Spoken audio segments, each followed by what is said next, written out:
Berlin, April 1945. The war is lost. Adolf Hitler and what remains of his inner circle are sealed inside a bunker beneath the Reich Chancellery. Above them, the city is being destroyed. Below ground, the regime is still trying to function. Some are thinking about escape. Some are thinking about survival in a courtroom. Others are deciding how they want history to record their final act. This is not the story of Hitler. It is the story of the men closest to him, the inner circle that formed after his appointment as chancellor in 1933. When power was first distributed, alliances were chosen and rivalries were set in motion. In the years that followed, these men built the Nazi state together. They competed inside it. They benefited from it. And one by one, they were consumed by the system they helped create. What happened to them was not random. Their endings were shaped by decisions made at the very beginning, in the weeks and months after Hitler took office. This is the story you're about to hear. And if you want more, make sure to like this video, subscribe, and turn on notifications.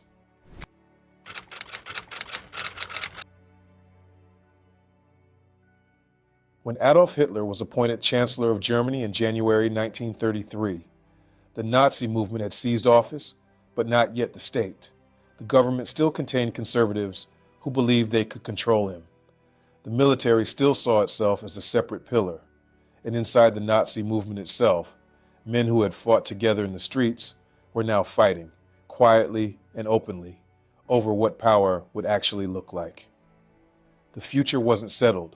The question wasn't whether violence would exist. The question was who would own it. Ernst Röhm led the SA, the brown-shirted stormtroopers who had been the party's fist long before the party held ministerial desks. The SA bullied opponents, broke up meetings, and projected the impression that the Nazis were already inevitable. Röhm's bond with Hitler went back to the earliest days, the failed beer hall putsch of 1923, the years of rebuilding afterward. Röhm believed that history owed him. More importantly, he believed the movement owed him. After 1933, he expected a payoff worthy of the risk he'd taken. He wanted the second revolution. His vision was not subtle. Merge the SA with the German army, push aside the old aristocratic officer corps, and create a revolutionary people's army. This threatened the military at the core of its identity. The Wehrmacht and its predecessors were conservative, professional, legally recognized, and armed. The SA, by contrast, was huge, unruly, and politically radical in ways that alarmed not only generals, but also industrialists and conservative elites. Röhm pushed anyway. He swaggered. He hinted in public. He bullied in private. He spoke as though numbers were destiny. And in 1933, that didn't sound ridiculous, because the SA's millions had filled streets and stadiums. But power in Germany was not measured by crowds. It was measured by who controlled the state's guns. As the tension escalated, Hitler faced a choice. The SA had helped him rise, but the army could help him rule. President Hindenburg's circle, conservative politicians, and the military leadership signaled that the SA must be curbed. Behind the scenes, they implied a dangerous consequence. Without the army's cooperation, Hitler's new government could be isolated or overturned. Röhm assumed his personal relationship with Hitler would protect him, and that was his fatal mistake. In June 1934, Hitler acted. The purge that followed became known as the Night of the Long Knives. Röhm was arrested, accused of leading a coup against Hitler, placed in a cell, and offered a pistol to commit suicide, an invitation to provide the regime with a clean narrative. Röhm refused and was shot anyway. And in that moment, every man who remained close to Hitler learned the most important rule of the Third Reich. Loyalty did not outweigh usefulness. The SA was decapitated. Its revolutionary edge was blunted. The promise of a second revolution died in a prison cell. But the purge did more than remove a rival. It rewrote the internal physics of the regime.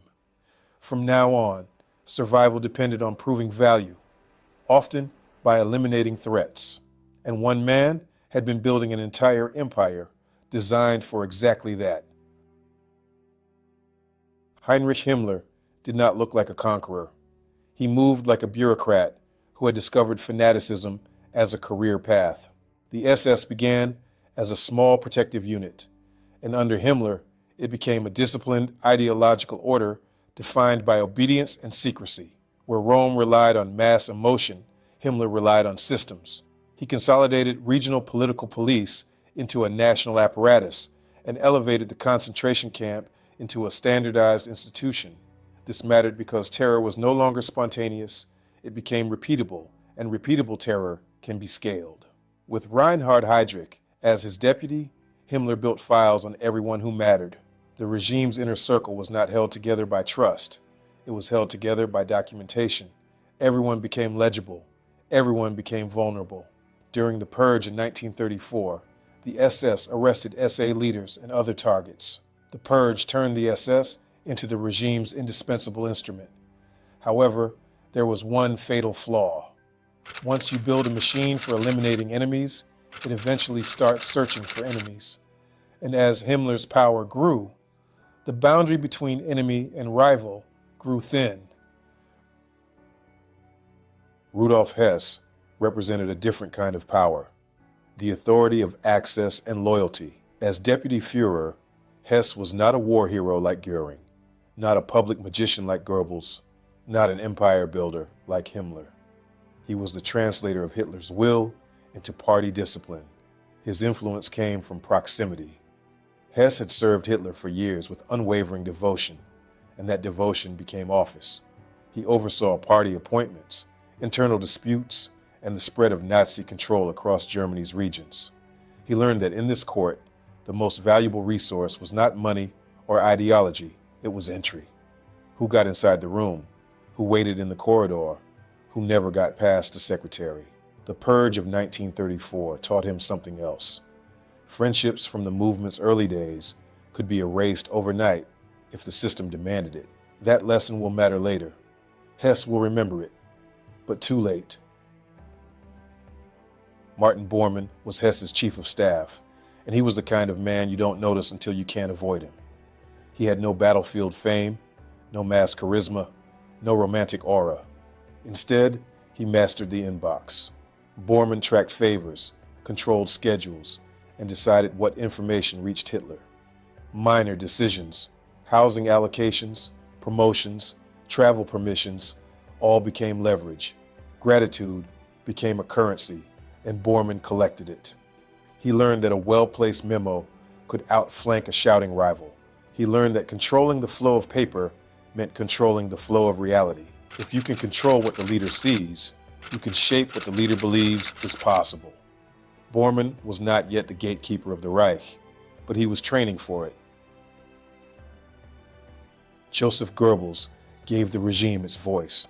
As propaganda minister, he fused modern media into a single emotional soundtrack. Radio, newspapers, film, rallies. He understood repetition, spectacle, and the way fear can be packaged as reassurance. When the Purge came, Goebbels framed it as necessary cleaning. Excess removed, order restored. People believed him because he didn't simply announce events. He structured feelings, and belief would become a battlefield as decisive as any front line. Hermann Göring entered the new regime like a man born for ceremony, a World War I fighter ace. He carried medals and myth. In 1933, he became Prussian Interior Minister and built a powerful police apparatus, including the early Gestapo in Prussia, to crush opposition. But power in the Third Reich was never stable. Himmler's SS absorbed police authority nationally. Göring, instead of fighting to the death over institutions, pivoted. He built the Luftwaffe. He oversaw rearmament. He lived like a prince at Harrenhal. He bet that spectacle and status would keep him first in line. However, that bet will be tested by war and by arithmetic. Albert Speer was not yet the central wartime figure he would become. In the 1930s, he was the architect who staged the movement's image. Rally grounds, monumental designs, the illusion of permanence. He was close enough to watch how the court operated, and he noticed something crucial. In this system, being useful and being discreet could carry you further than ideology. He stayed out of visible rivalries. He learned, and he remained indispensable. By the mid-1930s, the regime's internal rules had been written. The army would be preserved, the SA would be tamed, and the SS would expand.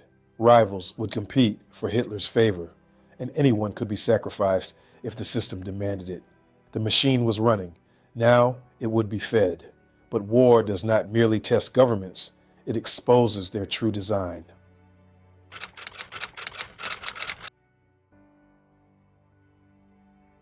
The Third Reich had thrived on overlapping institutions and internal rivalry. In peacetime, that chaos created momentum. In wartime, it created friction, especially once victories slowed. Rome was gone, but his absence shaped everything that followed. Because the SA did not become the People's Army, the Wehrmacht remained under traditional command. That mattered in 1939 and 1940, when Germany's early campaigns depended on professional coordination and disciplined leadership. But the preservation of the traditional army also created a tension inside the Nazi state. The Wehrmacht's conservatism limited how quickly the party could fully absorb military command. That friction would sharpen as the war radicalized. Rome's purge had preserved a pillar of the old order. It also ensured that the regime's most radical ambitions would be pursued elsewhere, and Himmler knew exactly where. As German forces occupied Poland in September 1939, special SS units, Einsatzgruppen, followed. These were mobile death squads armed with lists and authority. Their mission was not combat, their mission was elimination. Political leaders, clergy, intelligentsia, and Jewish communities. Ghettos were created, walled districts where people were trapped amid rationing, disease, and starvation. Deportations to concentration camps followed. When Germany invaded the Soviet Union in 1941, the scale expanded further. Mass shootings widened into systematic extermination. Camps multiplied with distinct roles. Forced labor camps were designed to extract work under starvation conditions. And extermination sites were designed for killing prisoners upon arrival. Himmler's language remained administrative. Security, logistics, quotas, while the reality became annihilation. At the same time, he began reaching beyond the role that made him powerful. He pursued military command roles without the necessary skill. He wanted the prestige of a field commander, not just the authority of terror. A man who builds an empire by administration may fail when asked to lead by battlefield judgment, and when the tide turned, that overreach would matter. Rudolf Hess watched war policy from the edge. His office still processed party matters, but the strategic inner circle, military command, occupation policy, economic decisions, was shifting toward other figures. Britain's refusal to negotiate peace with Germany after France fell in 1940 jarred him. He convinced himself that a dramatic act could create an opening. In May 1941, he flew alone in a Messerschmitt to Scotland. He imagined contacts. He imagined influence, but reality did not cooperate. Upon crash landing, he was arrested and held by the British as a prisoner for the remainder of the war. Back in Germany, Hitler denounced him, and in the Nazi court, absence was not merely physical, it was political death. Hess's office collapsed, his subordinates scrambled, his access evaporated. If power is access, then absence is self-erasure. Hess would spend the remainder of the war outside the machine he had served, and his long silence would return later, at Nuremberg. When Hess disappeared, Bormann stepped forward. In 1941, he became Hitler's private secretary, and with that came control over the flow of information. Reports, requests, complaints, what reached Hitler and when became Bormann's domain. He expanded party authority into occupied territories, property seizures, Germanization, the management of forced foreign labor. Bormann rarely gave speeches. He rarely needed to. He issued decisions for the Führer, and those decisions felt inevitable because they were the only options presented. But this filtration created a cost. By narrowing dissenting realities, Bormann narrowed Hitler's understanding of the war. Warnings could be delayed, bad news could be softened, competing assessments could be excluded. And on the Eastern Front, where logistics and weather destroyed fantasy, filtered reality was lethal. A dictator who receives a curated world starts commanding a world that doesn't exist. Goebbels fought a different front. Morale. Early victories made propaganda easy. Films and broadcasts could pair triumphal music with parades. Announcers promised quick endings. But when the Luftwaffe failed to win air superiority in the Battle of Britain in 1940, Goebbels shifted the narrative to endurance. Germany was now the heroic besieged fortress. Then Stalingrad shattered the illusion. In early 1943, an entire German army was lost. Goebbels answered with his Sport Palace speech, calling for total war, a policy that meant deeper rationing, closing entertainment venues, stripping civilian life down to labor. As Allied bombing intensified and turned German cities to rubble, Goebbels toured the ruins and spoke of steadfastness. However, his diaries reveal another rhythm beneath the public script: dread, calculation, an awareness that words could no longer fully contain reality. If your identity is the myth, what happens when the myth collapses? Göring discovered the limits of grandeur. As Luftwaffe chief, he promised victories that required resources and competence that Germany could not sustain. The Battle of Britain exposed strategic misjudgments. His later pledge to supply the encircled Sixth Army at Stalingrad by air collapsed under arithmetic. Too few planes, too little payload, too far to fly. By 1943, Allied air power had shredded German industry. Göring kept his medals, he kept the uniforms, he kept the art collections, but each raid stripped away his mystique. Rivals, especially Bormann, narrowed his access. His formal status as designated successor to Hitler remained on paper, but paper was not power. When a system is built on favor, favor can evaporate faster than rank. Albert Speer became armaments minister in 1942 after his predecessor died in a plane crash. He brought managerial skill, he standardized designs, rationalized production, and pressured industrialists for output. He also expanded forced labor, prisoners of war, civilians seized from occupied territories, and inmates from concentration camps under SS control. Production rose even as bombs fell. Factories moved underground into tunnels and caves. Speer delivered numbers. He delivered charts. But those numbers were built on human exhaustion, starvation, beatings, and death. Speer cultivated the image of the competent technocrat. That image would become his lifeline later. By 1944, as Hitler ordered the destruction of German infrastructure under the so-called Nero Decree, Speer quietly resisted, urging preservation to keep Germany functioning. He told himself he was saving the future. But can a man who perfected the machine claim innocence because he didn't design its ideology? By late 1944, the war turned irreversibly. The Red Army surged west. The Western Allies broke through from France, and the men that once competed for Hitler's attention now competed for survival. By the time Berlin began collapsing into rubble, the inner circle had already been living inside Rome's lesson for years. When the regime felt threatened, loyalty didn't save you, usefulness did, and as the system died, usefulness became harder to prove.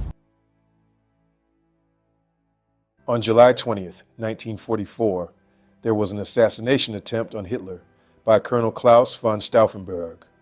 Von Stauffenberg placed a bomb in a conference hut within Hitler's Wolf's Lair headquarters. When the bomb went off, it killed some of Hitler's officers, but spared Hitler. Himmler used this bombing as an opportunity to seize even more domestic power. He hunted conspirators with the same ruthless efficiency that had built his empire. But battlefield reality hollowed his authority. By early 1945, Himmler began seeking an outcome he had always previously dismissed: negotiation. He attempted to split the Allied coalition, seeking to surrender to the West while continuing a resistance against the Soviets. He used prisoner releases as leverage and explored contacts through neutral intermediaries. But the Allies demanded unconditional surrender, and Himmler's name was inseparable from the concentration camps. When Hitler learned of Himmler's moves in late April 1945, he fired him and branded him a traitor. Himmler tried to vanish. He shed the uniform that had been his identity and disguised himself as an ordinary soldier, but it didn't work. Captured by British forces near the end of the war, Himmler bit down on a hidden cyanide capsule during a body search.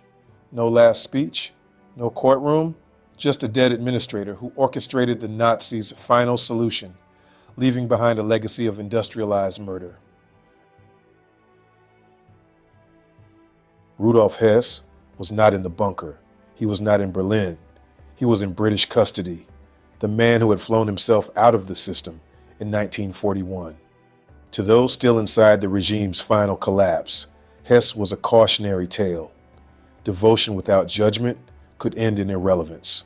His reckoning would come later, not with bullets or bombs, but with legal questions about responsibility and participation.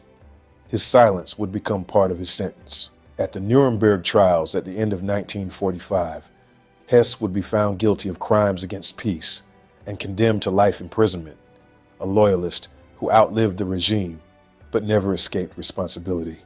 He committed suicide by hanging while still in prison at the age of 93. Martin Bormann kept the bunker functioning like an office even as it became a tomb. He still controlled access to Hitler, managed paperwork, and supervised signatures and appointments as if the Reich still existed outside the bunker walls. Then a telegram arrived from Hermann Göring. Göring asked whether, by Hitler's own decree, he should assume leadership now that Berlin was encircled. This was a logical query. Bormann framed it as treason. He presented it to Hitler as an attempted coup, cutting off a rival's last legal path. When the gatekeeper controls the narrative, he can turn a question into a death sentence. After Hitler's suicide on April 30th, 1945, Bormann tried to escape Berlin with a breakout group. Witnesses later described explosions near the Lehrter Bahnhof, bodies falling, confusion in the dark. For decades, uncertainty replaced fact. Rumors of escape, capture, survival, but eventually, evidence closed the file. The man who thrived by being unavoidable became a corpse beneath the city, a city that he tried to administer until its last hour. Joseph Goebbels had spent 12 years manufacturing belief, and now belief had nowhere to go. In April 1945, as Berlin burned, Goebbels remained in the bunker. He did not flee. He did not negotiate. After Hitler's death, he became chancellor for a single day. Then, on May 1st, 1945, he and his wife Magda poisoned their 6 children and themselves. This was not an accident of chaos. It was an ending consistent with his entire identity. If the world of the regime could not exist, then nothing could exist. His story could not continue without the myth, so he ended it. Göring had been named as Hitler's successor on paper. Paper did not save him. Bormann's framing turned his succession inquiry into betrayal. Göring was stripped of titles and placed under guard. Days later, he surrendered to American forces. At Nuremberg, where the surviving Nazi leaders were put on trial, he attempted to perform. Confident, combative, trying to carve a line between his authority and the regime's worst crimes. However, the tribunal rejected it. Göring was sentenced to hang and only avoided the rope by swallowing cyanide the night before his execution. Even in defeat, he tried to control the ending. Albert Speer chose a narrow path that he hoped could be walked after the Nazi collapse. He had quietly opposed Hitler's Nero decree, urging officials to preserve infrastructure. Some listened, many did not. He visited the bunker late in April and saw the isolation of the remaining regime. Then he left. In Allied captivity, Speer admitted political responsibility while denying full knowledge of the annihilation system that had provided his labor. That denial became his lifelong argument. The tribunal sentenced him to 20 years imprisonment. After his release, Speer wrote memoirs and shaped a public image of the penitent technocrat. But documents and survivor testimony repeatedly complicated that portrait. How much can a man claim innocence when his success was powered by the suffering that he managed into efficiency? This story of Hitler's inner circle is often told as a collection of dramatic deaths and courtroom scenes. But what happened to Hitler's inner circle was not random, emotional, or chaotic. It followed a clear logic. In 1933 and 1934, the rules of the regime were set. Loyalty mattered only as long as it was useful. Power flowed through access, control, and performance. Anyone who threatened stability or failed to deliver results could be removed regardless of past service. Ernst Röhm learned that rule first. The others spent the next 12 years living inside it. Himmler built a system designed to eliminate enemies and then discovered he was expendable once that system failed to protect the state. Hess mistook devotion for influence and erased himself by leaving the room. Bormann controlled access until there was nothing left to control. Goebbels could not exist without the world he had invented. Göring learned that rank on paper meant nothing when performance collapsed. Speer survived by redefining responsibility, but could never escape what his efficiency made possible. They did not all die the same way, but they all reached the same endpoint, discarded by a system that rewarded usefulness and punished weakness. The bunker was not an accident. It was the logical destination of a regime built on rivalry, fear, and conditional loyalty. Power structured this way does not fall outward. It turns inward until no one is left to protect. If you want more stories from history's most defining moments, make sure to like this video, subscribe, and turn on notifications.